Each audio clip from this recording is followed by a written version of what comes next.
Assalamualaikum warahmatullahi wabarakatuh. Perkenalkan, nama saya Siti Nur Ajijah. Di sini saya akan sedikit menjelaskan tentang sejarah terbentuknya negara Cekoslowakia. Hampir sebagian besar dari kita mungkin belum mengetahui jika negara Cekoslowakia pernah ada di daratan Eropa. Negara Cekoslowakia terbentuk sekitar akhir Perang Dunia I atau tepatnya pada bulan Oktober 1918 dan menjadi sebuah negara yang berdaulat di Eropa Tengah. Perlu diketahui juga jika terbentuknya negara Cekoslowakia merupakan penggabungan antara dua negara, yakni Ceko dan Slowakia. Ceko sendiri berada di bagian barat, sedangkan Slowakia berada di bagian timur. Setelah bergabung menjadi negara Cekoslowakia, negara ini memiliki ibu kota di Praha, yang saat ini telah menjadi ibu kota dari negara Ceko. Terbentuknya negara Cekoslowakia berawal dari runtuhnya kekuasaan Austria-Hongaria pada tahun 1918. Untuk semakin memperlemah kekuatan dari Austria-Hongaria, sehingga mereka tidak lagi memberikan ancaman ke depannya, para negara sekutu yang memenangkan Perang Dunia I mulai memecah wilayah Austria-Hongaria menjadi beberapa bagian negara kecil, dan salah satu negara kecil itu yakni Cekoslowakia. Sejak terbentuknya negara Cekoslowakia menjadi sebuah negara republik, negara ini sudah terkenal sebagai negara industri yang cukup maju di Eropa. Hal ini disebabkan semasa kekuasaan Austria-Hongaria, Cekoslowakia dijadikan sebagai pusat industri dan salah satunya yakni pembuatan senjata. Terpecahnya negara Cekoslowakia. Perkembangan Cekoslowakia tidak berhenti sampai di sini saja. Seperti yang telah dijelaskan sebelumnya, jika Cekoslowakia merupakan negara yang terbentuk dan masuk ke dalam wilayah kekuasaan Austria-Hongaria. Tidak heran jika beberapa etnis dari Jerman atau penduduk Jerman dan Austria memiliki etnis yang sama ditemukan di negara ini. Akibatnya, pada masa pemerintahan Adolf Hitler, Jerman berusaha mengambil wilayah Sudetenland, yaitu sebuah wilayah yang berada di bagian barat Cekoslowakia, untuk kemudian menggabungkannya dengan wilayah Jerman. Sedangkan di negara Cekoslowakia sendiri juga terpecah menjadi dua bagian, yang keduanya tunduk kepada Jerman, yakni Slovakia dan Bohemia Moravia atau Ceko. Bersatunya kembali Cekoslowakia.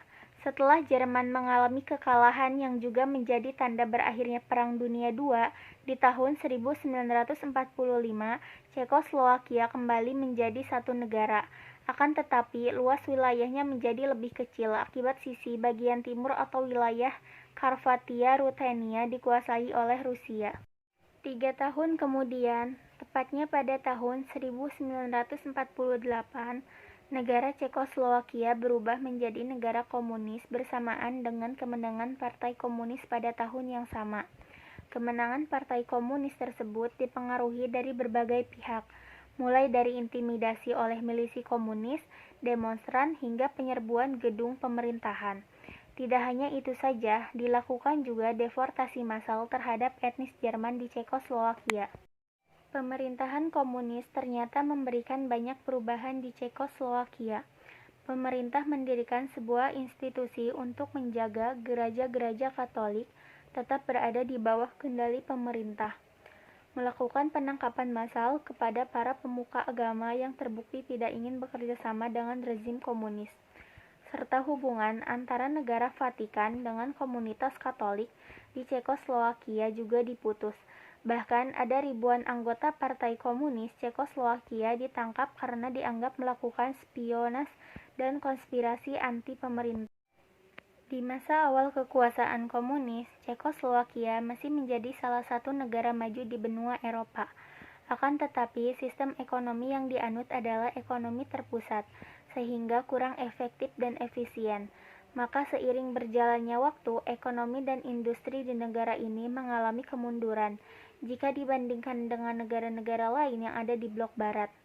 Hal tersebut dibuktikan dari munculnya masalah seperti kelangkaan bahan bakar, kualitas barang hasil produksi cukup rendah, dan jumlah produk pada sektor pertanian lebih rendah dibandingkan sebelum Perang Dunia II.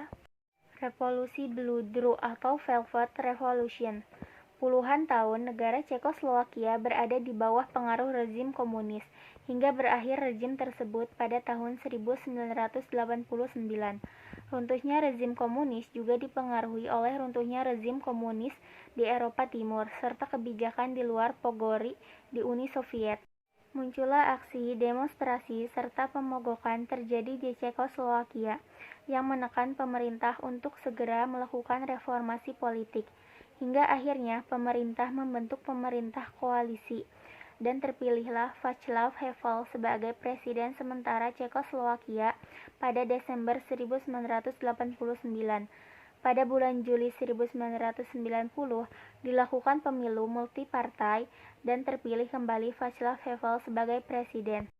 Semasa pemerintahannya, sistem ekonomi sudah tidak lagi terpusat. Banyak perusahaan swasta mulai bermunculan.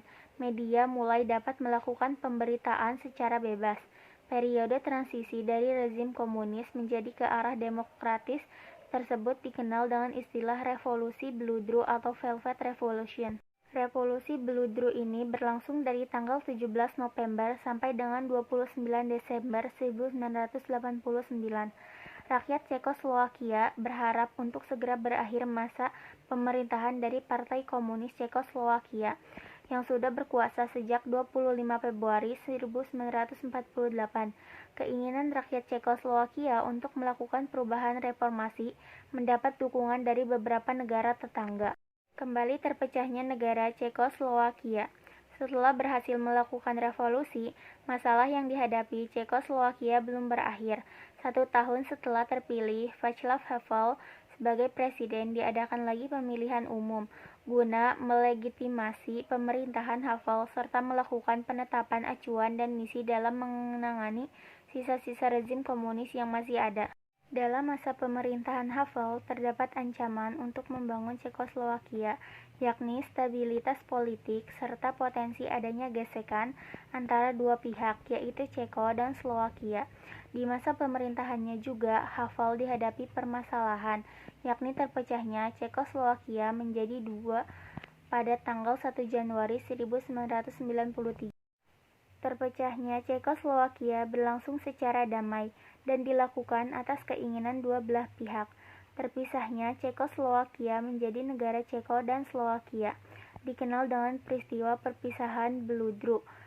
Perpecahannya Cekoslowakia sendiri merupakan dampak dari revolusi di tahun 1989.